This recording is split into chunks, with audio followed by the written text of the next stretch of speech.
Hi, I'm Ann from A&D Adventures on Timber Mountain. Today we're actually working on the side-by-side because it's making an odd noise and it seems to be that the belt is not on properly. So some days we're working on the house, some days we're just working on our equipment so that we can actually work on the house. And today's one of those days. I've got my side-by-side in the barnage, which is my semi-garage, semi-barn thing, and I've got the Defender in here. And what has happened yesterday when I started off, it started doing like a chattering noise. I was wondering what it was, and what happened is the secondary pulley, which is on the drive shaft side if you want, wasn't opening or closing. It was stayed in the open, which made the belt loose. And as you see right on the bottom there, there's a wear mark, like 2 wear marks. So that's where the belt was like slapping on the casing. I was, what the hell is that? Anyway, upon opening it up, everything looked fine except for it stayed open and wouldn't be closed onto the belt. So what ended up happening is I took the pulley off, and they warn you when you take it apart that this unit here, the spline, which is in with, let's see if I can get it out of here, the spring are inside, one inside the other. And what happens, he warned me, he says, when you undo it, he says, make sure you got a clamp. I got the bolts undone. Remove 1/2 of the pulley set. A little hard to do filming. And so what ends up happening is inside here, I don't know if you can see it, there's a little bushing. And I believe there's ceramic bushings. And what has happened, one of them split in half. The other one seems fine. I'm going to replace it anyway and use the used one as a spare. But there's 2 of these in the secondary pulley system. So I'm going to replace them both, put it all back together, hopefully without any incident. I got to try and find a way to compress this back onto the pulley once everything's apart. And it's very simple to remove. It's 2 Torx, one on this side, which I'll remove, put a new one, and the other side also. Before removing these bolts, make sure you take the spring pins which go through them in the hub.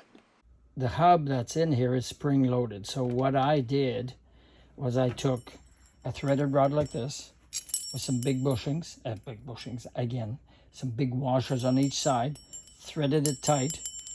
Then I removed the 4 bolts, and then I unthreaded the threaded rod. So what happens is you're letting the compression out slowly, because if you did remove these, something would come out flying.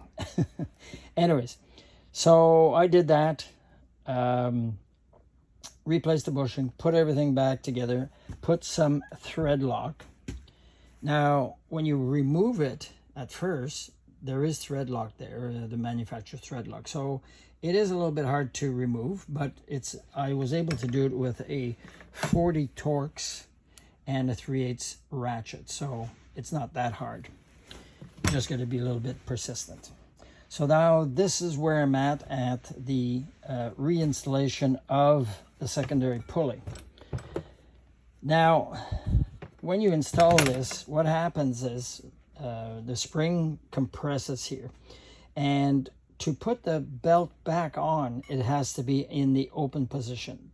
To open it, unfortunately, when they sell you the bike, they don't, I mean, the bike's supposed to last quite long without any problems.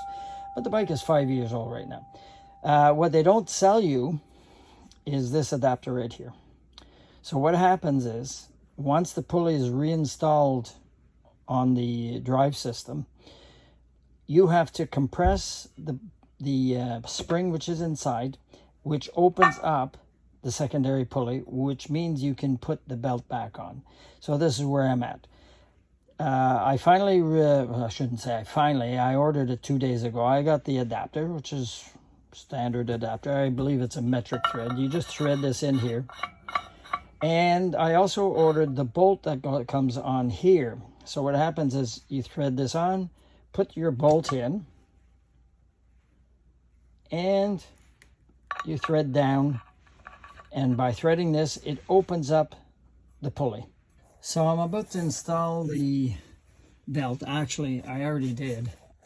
And it was very simple. So what I did with the removal tool or the compression tool for the secondary pulley is you attach it onto the hub, which is threaded, and this adapter is threaded onto here. And then you thread a bolt into here, which compresses the spring, which opens up for the belt. And what I was able to do is they say to put a washer or something. I was able to find a nylon washer just so you don't damage the hub and damage the thread. Because if you damage the thread on the bolt, when it comes out, you actually damage the thread in this adapter. Anyway, it worked very well. I'm going to see if I can unscrew it here. Yeah, that's very good. It's a very easy process. The belt is going to go back on.